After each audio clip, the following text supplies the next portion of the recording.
Baik, bismillahirrahmanirrahim. Assalamualaikum warahmatullahi wabarakatuh.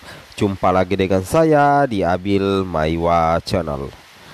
Jadi teman-teman, channel ini merupakan channel pendidikan tempat kita berbagi tentang aplikasi pendidikan, Microsoft Office, serta tips dan triks komputer. Jadi pada video kali ini Bapak Ibu ya, kembali lagi admin akan mencoba mengupdate informasi terbaru seputar P3K Guru di tahun 2023. Yang mana di sini sangat penting informasinya Bapak Ibu terkait posisi peluang lolos untuk P2 dan P3 P3K Guru 2023 di sekolah induknya sudah tidak terdapat kebutuhan formasi P3K Guru 2023. Misalkan sekolah induknya itu sudah full ASN ya, karena ada pengangkatan di P3K Guru tahun 2022.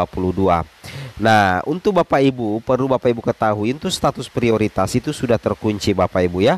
Tapi sebelum kita lanjut, bagi rekan-rekan guru yang baru pertama kali menemukan channel ini, jangan lupa tekan tombol subscribe dan aktifkan lonceng notifikasinya agar setiap hari Bapak Ibu bisa mendapatkan update informasi terbaru seputar P3K Guru.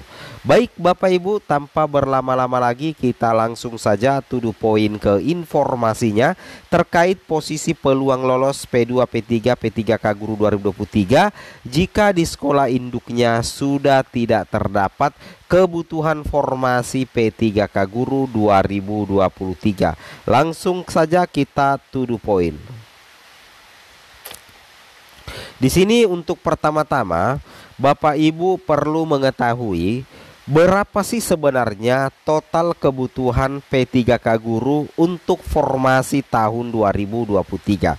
Jauh-jauh hari sebelum pelaksanaan P3K Guru tahun 2023, Dirjen GTK Prof Nunuk Suryani sudah mengatakan berulang kali bahwasanya jumlah total kebutuhan ASN P3K Guru untuk tahun 2023 itu mencapai 601.286. Nah, ketika 610.286 ini semuanya lolos ASN, maka tuntaslah program Kemendikbudristek yaitu 1 juta P3K Guru dalam rentang waktu kurang lebih 3 tahun Bapak Ibu ya, seperti itu. Jadi inilah nantinya 601.286 yang akan diperebutkan oleh P1, P2, P3 dan tentunya juga oleh pelamar umum Bapak Ibu ya. Lanjut, let's go. Nah, di sini sebagaimana pijakan kita bahwasanya untuk mekanisme seleksi P3K Guru tahun 2023 itu kemungkinan besar akan menggunakan Permenpan RB nomor 20 tahun 2022 sebagaimana yang pernah dikatakan oleh Prof Nunuk yang dilansir di jpnn.com. Tapi apakah memungkinkan tetap terbit Permenpan RB yang baru? Tetap memungkinkan Bapak Ibu ya. Jadi kalau misalkan tiba-tiba ada Permenpan RB yang baru, berarti bukan yang versi 20 yang dipakai. Tapi kalau misalkan memang tidak ada pembaharuan Permenpan RB terkait P3K Guru 2023, maka rujukan kita adalah Permenpan RB nomor 20 tahun 2022 yang intinya ada P1, ada P2 dan ada P3 Bapak Ibu ya. Itu yang harus Bapak Ibu pahami. Kemudian kita lanjut lagi rekan-rekan sekalian. Nah, seperti ini ya bagannya untuk P3K Guru tahun 2022-2023 itu sebenarnya Bapak Ibu perlu ketahui ada 3 jenis mekanisme seleksi. Yang pertama seleksi penempatan bagi guru lulus PG. Kemudian jika masih tersedia formasi maka dilaksanakanlah observasi yang diikuti oleh THK 2 dan guru honorer negeri masa kerja 35 tahun ke atas. Itulah yang akan ikut di seleksi observasi. Nah, setelah observasi ternyata masih tersedia formasi, maka itu akan diperebutkan lagi oleh pelamar umum untuk mengikuti tes CAT UNBK. Seperti itu Bapak Ibu ya, itu yang harus Bapak Ibu pahami. Kemudian kita lanjut lagi rekan-rekan sekalian. Disinilah kita berdasarkan yaitu Peraturan Menteri Pendayagunaan Aparatur Negara dan Reformasi Birokrasi Republik Indonesia nomor 20 tahun 2022 tentang pengadaan pegawai pemerintah dengan perjanjian kerja untuk jabatan fungsional guru pada instansi daerah tahun 2022. Nah, disinilah nanti juga terjawab ya untuk P2 dan P3. Sebagaimana yang dikatakan oleh P2 dan P3, bagaimana peluang lolos jika di sekolah induk sudah tidak tersedia formasi, seperti itu Bapak Ibu ya. Nah, di sini kita bisa lihat di Permenpan RB, di situ kita lihat di pasal kelima Bapak Ibu ya, bahwasanya pelamar prioritas itu ada 3, P1, P2, P3. P1 itu adalah THK 2, guru non ASN lulusan PPG guru swasta yang lolos passing grade. Sedangkan pelamar P2 itu adalah THK 2 yang tidak lolos PG. Sedangkan P3 itu adalah guru non ASN negeri masa kerja 35 tahun ke atas tapi tidak mendapatkan penempatan. Itu kembali masuk di pelamar prioritas 3 Bapak Ibu ya. Oke, mantap jiwa. Kemudian di sini Bapak Ibu perlu ketahui, tepatnya di pasal berapa ini?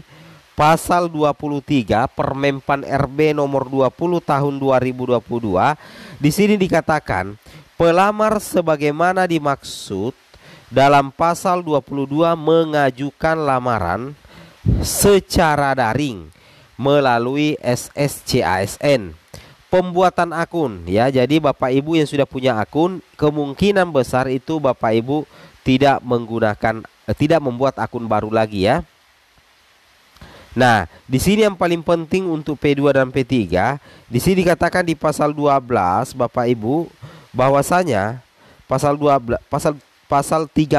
maksudnya seleksi kompetensi bagi pelamar P1 menggunakan hasil seleksi tahun 2021. Nah, seperti itu ya. Nah, kemudian kita lihat di sini untuk P2 dan P3 itu prioritas 3 dilakukan dengan melakukan penilaian kesesuaian, berarti ini observasi. Adapun dinilai itu adalah kualifikasi akademik, kemudian kompetensi, kinerja, dan pemeriksaan latar belakang atau background check. Nah, kemudian penilaian kesesuaian sebagaimana dimaksud pada ayat 4 ditetapkan oleh menteri yang menyelenggarakan urusan pemerintahan di bidang pendidikan, kebudayaan, ilmu pengetahuan dan teknologi setelah mendapat persetujuan dari menteri. Nah, seperti itu. Kemudian di sini disambung di pasal 33, pelamar prioritas wajib mendaftar pada sekolah tempat bertugas sepanjang tersedia kebutuhan yang sesuai dengan Serdik dan kualifikasi akademik yang dimiliki. Jadi di pasal 33 itu diperkuat Bapak Ibu ya, pelamar prioritas berarti P1, P2, P3. Pelamar prioritas itu wajib Bapak Ibu ya mendaftar pada sekolah tempat bertugas apabila misalkan di sekolah itu masih ada kebutuhan. Nah, jadi mulai terjawab ya untuk pertanyaan P2 dan P3. Pamungkasnya di sini Bapak Ibu. Nah, di sini dikatakan pemilihan sekolah sebagaimana dimaksud pada ayat 1 dan ayat 3 merupakan keberminatan pelamar untuk memilih tempat bertugas apabila diterima sebagai P3K. Nah, jadi keputusan tempat bertugas sebagaimana dimaksud pada ayat 2 ditentukan oleh PPK berdasarkan rekomendasi dari menteri. Nah, Bapak Ibu perlu ketahui apa solusi misalkan P2 dan P3 di sekolah induknya itu tidak ada kebutuhan formasi. Kira-kira apa yang menjadi solusi utama? Nah, yang menjadi solusi utama yang pertama itu adalah pelamar P2 dan P3 bisa ikut observasi Bapak Ibu ya, bisa ikut observasi dan nantinya atau tidak ikut observasi nantinya itu akan dilihat Bapak Ibu ya kebutuhan setelah penempatan P1 ya. Jadi nantinya kalau penempatannya P1 ini sudah clear Bapak Ibu, nantinya itu barulah akan dilihat bagaimana cara penempatan P2 dan P3, apalagi kalau di sekolah induknya itu tidak terdapat kebutuhan. Tapi kalau kita mengacu di Permenpan RB yang lama, Permenpan RB yang sekarang Permenpan RB nomor 20, apabila tidak tersedia kebutuhan di sekolah induk Bapak Ibu, maka Bapak Ibu bisa melakukan pelamaran di sekolah lain yang masih tersedia kebutuhan dan linier dengan ijazah Bapak Ibu sekalian. Nah, seperti itu Bapak Ibu ya. Itu yang harus Bapak Ibu pahami dan Bapak Ibu cermati. Yang mana kalau kita perhatikan P2 yang lolos itu baru 7.510, masih ada 8.442. Kurang lebih 1.000 ya, kurang lebih 1.000, hampir 1.000 Bapak Ibu ya. P2 ya, hampir 1.000. P2 yang belum diangkat ya, hampir 1.000. Kita kira-kira kita ambil saja tarik 900 ke 1.000. Inilah nantinya yang akan diprioritaskan juga untuk diangkat kalau masih ada sisa formasi dari P1.